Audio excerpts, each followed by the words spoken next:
नमस्कार मित्रों।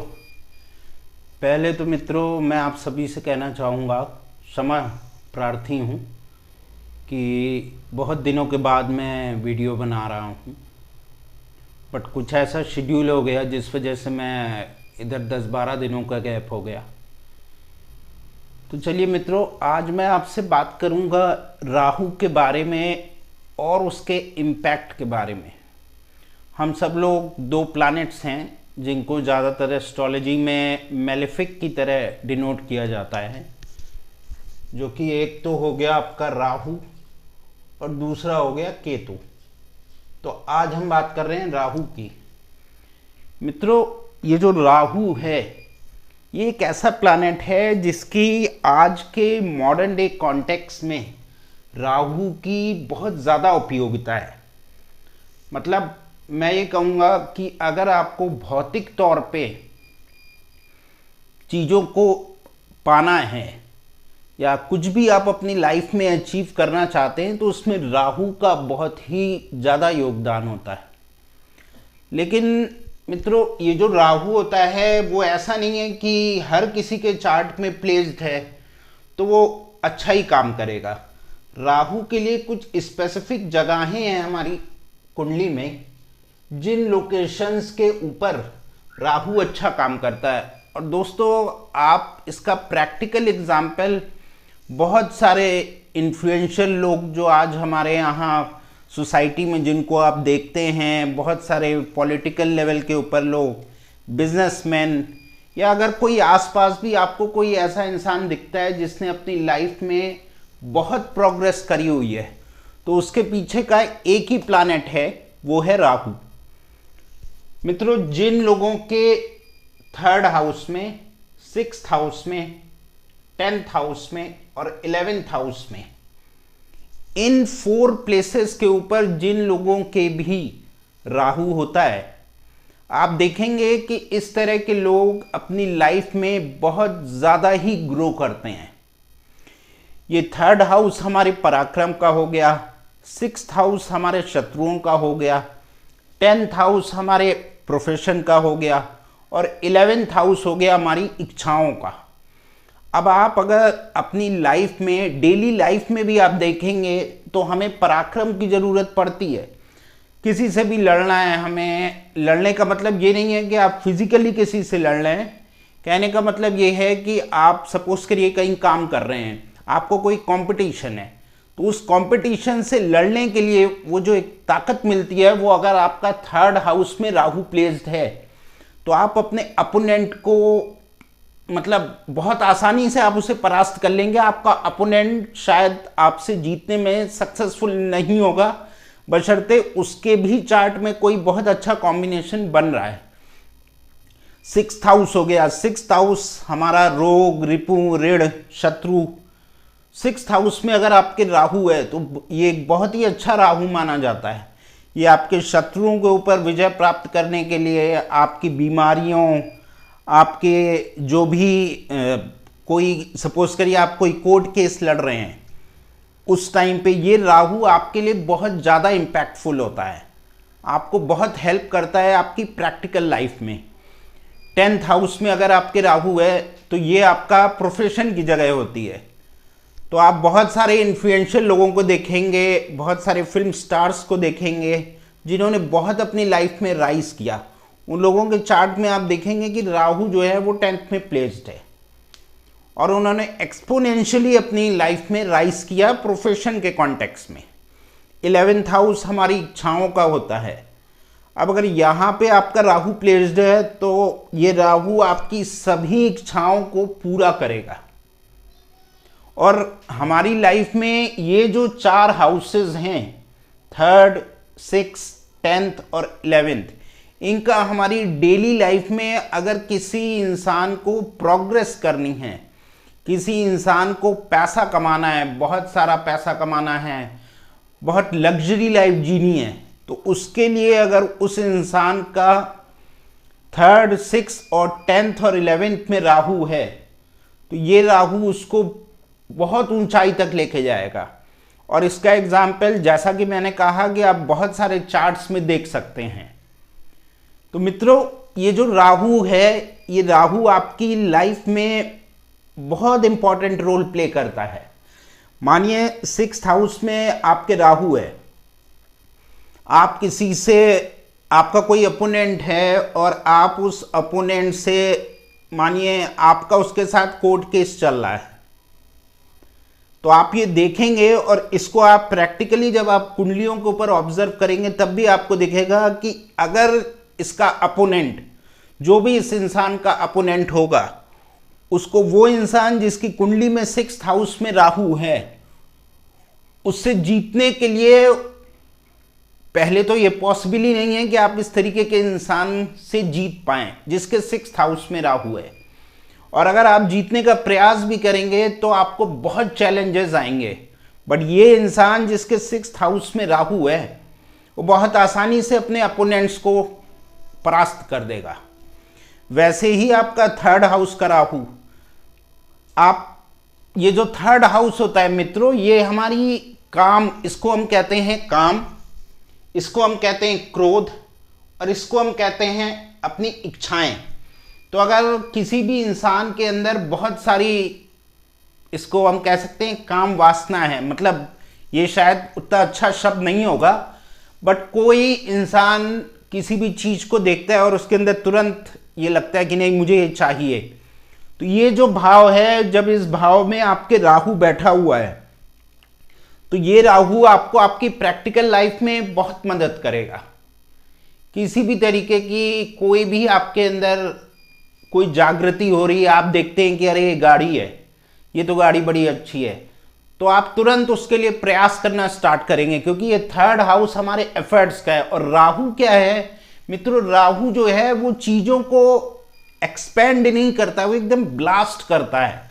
तो अगर यहां पे किसी का राहु प्लेस्ड है और ये स्थान जो है ये एफर्ट्स को दिखाता है, आप कह सकते हैं मेहनत को दिखाता है ये 3rd हाउस। तो किसी भी इंसान के अगर 3rd हाउस में राहु है तो वो उस इंसान के एफर्ट्स और मेहनत, मतलब वो थोड़ी सी मेहनत करेगा और उसको चीजें मिलेंगी, उसको चीजें जो हैं वो आसानी से मिल जाएंगी। उसी की जगह अगर किसी इंसान के 3rd हाउस में कोई अच्छा प्लैनेट है, मानिए जुपिटर हो गया, मानिए मरकरी हो गया, तो इस तरीके के आदमी को एफर्ट ज्यादा डालने पड़ेंगे एज कंपेयर टू वो इंसान जिसके चार्ट में 3rd हाउस में राहु है। 6th हाउस के राहु का मैंने अभी आपको उदाहरण दिया। मानिए इस तरह का इंसान, सपोज करिए उसका कोई एक्सीडेंट होता है और एक्सीडेंट होने के बाद उसकी एक टांग कट जाती है। आप देखेंगे कि इस तरह का इंसान जिसके 6th हाउस में राहु है, वो इतनी डिफिकल्ट सिचुएशन होने के बावजूद वो दोबारा राइज कर जाएगा, क्योंकि राहु जो है वो एक इस तरीके की एनर्जी है जो कि मेलेफिक, ये जो स्थान है, इन स्थानों के ऊपर जिनको कि हम एस्ट्रोलॉजी में उपचय भाव भी कहते हैं, इन स्थानों के ऊपर मेलेफिक प्लैनेट्स बहुत अच्छा काम करते हैं। और हमारे जो एस्ट्रोलॉजिकल जो पुराने ग्रंथ हैं उनमें भी ये लिखा हुआ है कि किसी भी इंसान के 3रे, 6ठे, 10वें और 11वें में अगर मेलेफिक प्लैनेट प्लेस्ड हैं तो वो उस इंसान को उसकी प्रैक्टिकल लाइफ में बहुत ज़्यादा हेल्प करेंगे। उसकी जगह अगर आपके यहाँ पे बेनिफिक प्लैनेट्स हैं तो वो आपको उतना मदद नहीं करेंगे, क्योंकि शत्रुओं से अगर आपको लड़ना है तो लड़ने के लिए आपको जो पावर चाहिए वो पावर आपको राहु से मिलेगी। वो पावर अगर यहां पे शुक्र आ जाता है तो वो एक लग्जरी का प्लैनेट है, एक आराम का प्लैनेट है, तो अगर वैसा कोई प्लैनेट यहां आ जाएगा तो वो आपको वो एनर्जी नहीं देगा जो कि राहु आपको देगा। अब ये 10th हाउस में जो राहु है, जिन लोगों के भी चार्ट में आप 10th हाउस में राहु देखेंगे, आप उन लोगों को देखेंगे कि उन लोगों ने अपने प्रोफेशनल लाइफ में एक्सपोनेंशियली ग्रो किया है। मतलब वो जितना ज्यादा एक सामान्य आदमी ग्रो करेगा उससे कहीं ज्यादा वो इंसान जिसके 10th हाउस में राहु है, क्योंकि राहु क्या है, उसके कर्म करने के उसको बढ़ाता जा रहा है, वो कंटिन्यूअस उसको बढ़ाता रहता है, और उसका कर्म जो है, जो ये जो स्थान है जिसको कि हम कर्म का स्थान कहते हैं, तो उसके कर्मों में वो राइज देता जाता है। जैसे जैसे वो कर्म करेगा, उसके कर्म में जो भी काम वो कर रहा है उससे वो एक्सपोनेंशियली ग्रो होता चला जाएगा। अब ये 11th हाउस है। 11th हाउस हमारी इच्छाओं का है। जो भी हमारी इच्छाएं हैं उन इच्छाओं का 11th हाउस है। अब हर इंसान की इच्छा होती है, हम हर दिन अपने जीवन में कोई भी कार्य करें और कार्य करने के बाद में हमारी ये इच्छा होती है कि हमें उससे पैसा आए, उससे गेन्स मिलें और उन गेन्स से हम अपनी इच्छाएं पूरी कर सकें। लेकिन अब हर इंसान की तो इच्छाएं पूरी नहीं होती हैं, आप भी ये जानते होंगे। लेकिन जिस इंसान के 11वें भाव में राहु प्लेस्ड है, तो आप ये कह सकते हैं कि ये इंसान जितनी इच्छाएं करेगा, ये राहु उसको उन इच्छाओं को पूरा करने में बहुत अच्छा सपोर्ट करेगा। तो इंसान की सभी इच्छाएं पूरी होंगी जिसके 11th हाउस में राहु है। देखिए मित्रों, हम बात कर रहे हैं अभी भौतिक कंटेक्स्ट में, हम किसी भी और कंटेक्स्ट में बात नहीं कर रहे हैं। हम बात कर रहे हैं केवल और केवल मेटेरियलिस्टिक कॉन्टेक्स्ट में। मेटेरियलिस्टिक कॉन्टेक्स्ट में अगर आप किसी भी आदमी के चार्ट में राहु को देखते हैं 3, 6, 10, 11, तो आप देखेंगे कि फाइनेंशियली उस इंसान ने अच्छा पैसा कमाया होगा।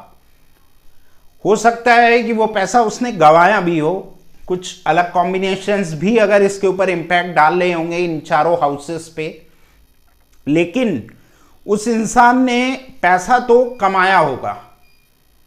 ऐसा आप नहीं कह सकते हैं कि उस इंसान ने पैसा नहीं कमाया होगा, क्योंकि ये जो 4 हाउसेस हैं, जैसा कि मैंने बोला कि ये हमारे काम का है, ये हमारे क्रोध का या हमारी जो बीमारियों का भाव है, और ये हमारे प्रोफेशन का हो गया, और ये हमारी इच्छाओं का हो गया। इन चारों चीज़ों का इस्तेमाल हमारी डे टू डे लाइफ में हमें लगता ही है। मतलब ये जो 4 कॉम्बिनेशंस हैं, इनको हम अपनी डे टू डे लाइफ में यूज कर ही रहे हैं। तो मित्रों, कोई भी इंसान अगर आपके पास में आपको दिखता है अपने आसपास जो बहुत एक्सपोनेंशियली राइज कर रहा है, और मित्रों एक बात और है कि जब किसी इंसान के चार्ट में राहु प्लेस्ड है इन 4 जगहों पे, तो वो इंसान कम एफर्ट्स भी डालेगा तो भी उसका काम हो जाएगा। उसी की जगह कोई और इंसान होगा जिसके इन हाउसेस में कोई बेनिफिक प्लैनेट्स हैं, तो उस इंसान को उस चीज को अचीव करने में बहुत ज्यादा मेहनत करनी पड़ेगी। हो सकता हो उतनी मेहनत करने के बाद में भी वो उसे अचीव ना कर पाए। तो मित्रों, ये जो राहु है इसका हमारी लाइफ में बहुत बड़ा यूजेज है। आज मैं आपको एक छोटा सा मैंने आपको ओवरव्यू दिया है। आगे आने वाले वीडियोस में मैं आपको बताऊंगा कि किस तरीके से राहु जो है वो अलग अलग प्लैनेट्स के साथ कंबाइन होके कैसे इम्पैक्ट देता है। पर जैसा कि मैं हर वीडियो में आपसे कहता हूं कि मेरे जो वीडियोस आपको मिलेंगे वो बहुत ही प्रैक्टिकल लेवल के ऊपर होंगे, बहुत ज़्यादा थ्योरेटिकल और बहुत ज़्यादा उसके अंदर एस्ट्रोलॉजिकल जो सूत्र होते हैं मैं उनकी बात नहीं करूँगा, क्योंकि मैं ये मान के चलता हूँ कि जो भी मेरे व्यूअर्स हैं वो एस्ट्रोलॉजी को ज़्यादा नहीं जानते हैं। और एक बात और मित्रों, अगर आपको आपकी फैमिली में आपके आसपास कोई भी इंसान आपको दिखता है जिसके चार्ट में राहु इन 4 जगहों पे प्लेस्ड है और वो इंसान फिर भी अपनी लाइफ में स्ट्रगल करता हुआ आपको दिख रहा है, इसका मतलब ये है कि वो इंसान अपने ये जो राहु है इसका प्रॉपर इस्तेमाल नहीं कर रहा है। क्योंकि अगर राहु आपका इन जगहों पे प्लेस्ड है तो आइडियली उस इंसान को स्ट्रगल नहीं करना चाहिए। लेकिन अब अगर वो इंसान अपनी लाइफ में एफर्ट्स ही नहीं करेगा, राहु तो लेके बैठा हुआ है वो, लेकिन वो कोई भी एफर्ट नहीं कर रहा है, अगर वो एफर्ट नहीं कर रहा है तो वो अपने 3rd हाउस के राहु को खराब कर रहा है। फिर वो राहु जो है उसके लिए नेगेटिवली काम करना स्टार्ट करेगा। अगर आपका 6th हाउस में राहु है और आप अपनी लाइफ में चैलेंजेस, कंपटीशन इनको नहीं फेस कर रहे हैं, तब यही राहु आपके लिए नेगेटिव तरीके से काम करेगा। तो कोई इंसान अगर आपको दिख रहा है जो कि 6th हाउस में राहु लिए बैठा है और वो स्ट्रगल कर रहा है पैसे से, उसके ऊपर कोर्ट केसेस हैं और उसको बीमारियां हैं, लेकिन वो चैलेंजेस को एक्सेप्ट नहीं कर रहा है, वो कंपटीशन को फेस नहीं करना चाह रहा है, तो ये 6th हाउस का राहु नेगेटिवली काम करना स्टार्ट करेगा। 10th हाउस में किसी का राहु है और कोई इंसान आलस करके अपने घर में ही बैठा हुआ है, वो कुछ करना ही नहीं चाह रहा है, वो बाहर निकल के कोई कर्म ही नहीं करना चाह रहा है, तब यही 10th हाउस का राहु उस इंसान के लिए नेगेटिवली काम करना स्टार्ट करेगा। 11th हाउस का राहु, जैसा कि मैंने बताया, आपकी सभी इच्छाओं को पूरा करता है। तो अब 11th हाउस में अगर आपके राहु है, आप देखते हैं कुछ, आपने एक सुंदर सी गाड़ी देखी, आपकी इच्छा जागृत हुई, लेकिन अब जाहिर सी बात है उस इच्छा को जागृत तो आपके अंदर हो गई, लेकिन आपको उसके लिए कर्म तो करना पड़ेगा, अपने 10th हाउस का यूज तो करना पड़ेगा। तो अगर आप अपने राहु का इस्तेमाल कर रहे हैं पॉजिटिवली, तो ये राहु आपको मेटेरियलिस्टिक लेवल के ऊपर सब कुछ देगा। और इसको आप, जैसा कि मैंने पहले भी आपको कई बार बोला, आप किसी भी इन्फ्लुएंशियल इंसान के जो कि रिच है, बहुत ज़्यादा जिसका मान है, सम्मान है सोसाइटी में, अगर उनके चार्ट में आप देखेंगे तो आप पाएंगे कि राहु उनके लिए पॉजिटिवली काम कर रहा है। क्योंकि भौतिक जीवन में, हमारे आज के मॉडर्न डे कंटेक्स्ट में, राहु एक मेटेरियलिस्टिक प्लैनेट है। तो अगर आपको चीज़ें चाहिए अपने जीवन में, आपको गाड़ी चाहिए, बंगला चाहिए, शोहरत चाहिए, सम्मान चाहिए, बहुत ज़्यादा आपको एक्सपोजर चाहिए, तो वो सब कुछ आपको राहु देगा, केतु नहीं देगा, केवल और केवल राहु देगा। तो आशा करता हूं मित्रों आपको ये छोटा सा वीडियो इंफॉर्मेटिव लगा होगा। अगर अच्छा लगा है तो ज़रूर लाइक करिएगा। अगले वीडियो में मैं आपसे जल्दी ही मिलूंगा। मैं आपसे बात करूंगा अगले वीडियो में केतु के ऊपर, छोटा सा एक इंट्रो उसके ऊपर भी दूंगा, जिससे कि आप समझ सकें कि कैसे केतु भी काम करता है। तो आज के लिए मित्रों बस इतना ही, मिलते हैं अपने अगले वीडियो में, तब तक के लिए धन्यवाद, थैंक यू।